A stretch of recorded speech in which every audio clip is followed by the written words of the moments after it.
Today is my last day of this semester ಮತ್ತೆ ನನ್ನ final presentation day. So I wanted to capture this moment. Last 3 times ನಾನು coat formal shirt ಎಲ್ಲ ಹಾಕಿ bore ಆಗುತ್ತೆ. ಈ ಸರಿ ಸಿಂಪಲ್ ಆಗಿ ಕ್ಯಾಶುಯಲ್ ಆಗಿರ್ಬೇಕಂತ brown top with beige pant ಹಾಕೊಂಡಿದ್ದೆ. ಮಾರ್ನಿಂಗ್ 8:30ಗೆ ಇದ್ದಿದ್ರಿಂದ ಬ್ರೇಕ್ಫಾಸ್ಟ್ ಅಲ್ಲೇ ಕೊಟ್ಟಿದ್ರು. ಅದ್ರ ಜೊತೆಗೆ ನಾನು ಸ್ಮೂದಿ ಕೂಡ ತಗೊಂಡ್ಬಂದಿದ್ದೆ. ಟೋಟಲ್ 16 ಪ್ರೆಸೆಂಟೇಷನ್ಸ್ ಇತ್ತು.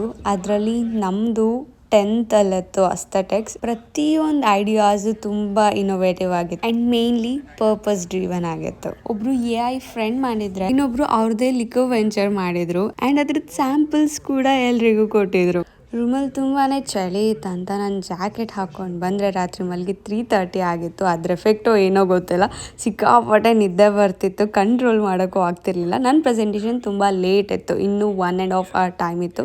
ಸೊ ಅದಕ್ಕೆ ಸ್ವಲ್ಪ ಹೊತ್ತು ಹಾಗೆ ನ್ಯಾಪ್ ತೊಗೊಂಡು ಕಾಫಿ ಕುಡಿದು ಫ್ರೆಶ್ ಆಗಿ ಪ್ರೆಸೆಂಟೇಷನಿಗೆ ರೆಡಿ ಆದರೆ ನಮ್ಮ ಪ್ರೆಸೆಂಟೇಷನ್ಗೂ ಮುಂಚೆ ಲಂಚ್ ಅಂತ ಬರೆದ್ಬಿಟ್ಟಿದ್ದಾರೆ. ಅದು ಯಾವಾಗ ಅಪ್ಡೇಟ್ ಮಾಡಿದ್ರು ಅಂತ ಗೊತ್ತಿಲ್ಲ. ಎಲ್ಲ ಫ್ಲೇವರ್ ಮ್ಯಾಕ್ರೋನ್ಸ್ ಟ್ರೈ ಮಾಡಿದೆ. ಅದರಲ್ಲಿ ಸ್ಟ್ರಾಬೆರಿ ಒಂದೇ ಇಷ್ಟ ಆಗಿದ್ದು. ಅದ್ರ ಜೊತೆ ಪಾಸ್ತಾ, ಟೋಫು, ಸಲಾಡ್ ಇಟ್ಟಿದ್ರು ಅಂಡ್ ರೋಸ್ಟೆಡ್ ವೆಜೀಸ್ ಕೂಡ ಇಟ್ಟಿದ್ರು. ಸೊ ಪ್ರೆಸೆಂಟೇಷನ್ ಎಲ್ಲ ಮುಗಿಸ್ಕೊಂಡು ನಮ್ಮ ಕ್ಲಾಸಿಗೆ ಬಂದ್ವಿ. ಸ್ಮಾಲ್ ಟೋಸ್ಟ್ ಅಂತ ಆರ್ಗನೈಸ್ ಮಾಡಿದ್ರು. ಕೇಕ್ ಎಲ್ಲ ಇತ್ತು ಅಂಡ್ ಜಪಾನ್ ಅಲ್ಲಿ ಸ್ಪೆಷಲ್ ಅಕೇಶನ್ಸ್ ಅಲ್ಲಿ ಈ ತರ ಕಪ್ ಅಲ್ಲಿ ಡ್ರಿಂಕ್ಸ್ ನ ಮಾಡ್ತಾರೆ ಅಂತ. ಸೊ ಅದಕ್ಕೆ ಇದನ್ನ ಕೊಟ್ಟಿದ್ರು.